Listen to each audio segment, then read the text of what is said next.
प्राचीन भारत के उत्तरार्ध और मध्य भारत में मुगल साम्राज्य के समय तक भारत के राजपूतों ने अपने शौर्य और वीरता का जो परिचय दिया, इसके लिए वो अपने आप ही मिसाल है। उनकी तुलना किसी और से नहीं की जा सकती है। ऐसे शौर्य पराक्रमी राजपूत राजाओं और वीरों में पहला नाम मिलता है बप्पा रावल का, दूसरा पृथ्वीराज चौहान का, तीसरा राणा सांगा का और चौथा महाराणा प्रताप का। और बप्पा रावल, राणा सांगा, महाराणा प्रताप गोहिल वंश, जिसे कालांतर में सिसोदिया वंश भी कहा जाता है, ये सभी वीर राजपूत नाम से जाने जाते हैं।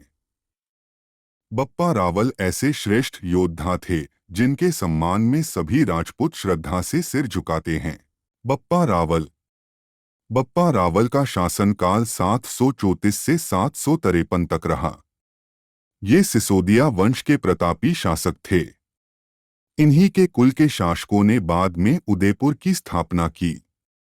बप्पा रावल को कलभोज के नाम से भी जाना जाता है। इनका मुख्य नाम रावल था। उनकी प्रजा उनके प्रजा संरक्षण कार्यों के चलते बापा की पदवी से विभूषित किया, जिसका सामना अर्थ होता है पिता के रूप में। आगे चलकर ये पदवी बापा से बप्पा हुई। इतिहासकार कर्नल जेम्स टॉड के अनुसार 728 ईसा में बप्पा रावल ने मौर्य वंश के अंतिम शासक मान मौर्य से जीता था, जिसने मोहम्मद कासिम की अधीनता स्वीकार कर ली थी।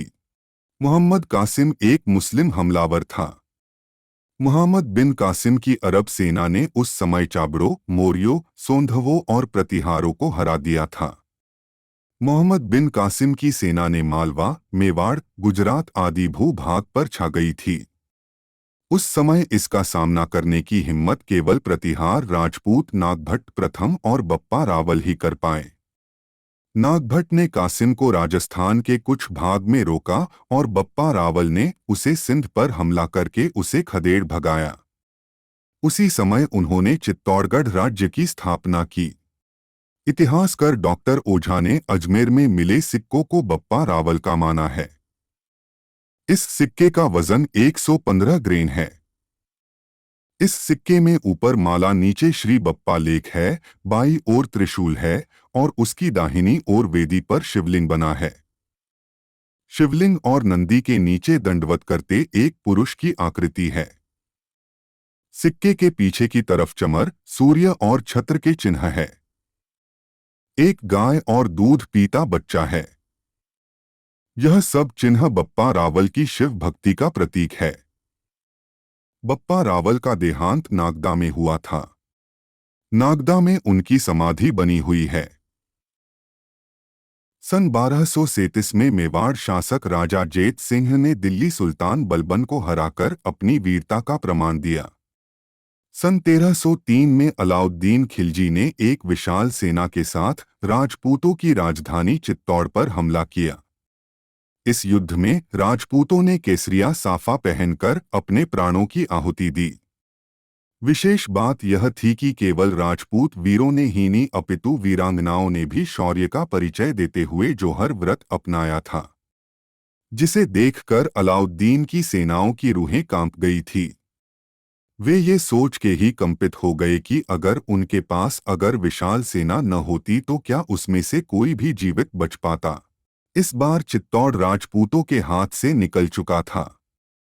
राजपूतों की आन बान शान का यह ज्वलंत प्रमाण है कि वे एक युद्ध में धोखे से हार जाने के बाद निराश होकर न बैठ जाते, बल्कि तेजी से अपनी एकजुटता करते हुए फिर युद्ध के लिए तत्पर हो जाते थे। ऐसा ही आगे हुआ। अब हम्मीर नामक वीर ने नेतृत्व संभाला। 1326 में हम्मीर के नेतृत्व में राजपूतों ने मुहम्मद तुगलक को हरा चित्तौड़ पर पुनः अपना अधिकार प्राप्त किया। हम्मीर द्वारा सिसोदिया की स्थापित की गई सत्ता स्वतंत्र भारत की स्थापना तक चली आई। हम्मीर के बाद क्षेत्र सिंह, लक्ष्य सिंह, मोकल, राणा कुंभा ने मेवाड़ राज्य का विस्तार किया। राणा सांगा के दादोसा और पिता राणा कुंभा की परंपरा को उनके पुत्र रायमल और पौत्र राणा सांगा ने पूर्णत निर्वाह किया।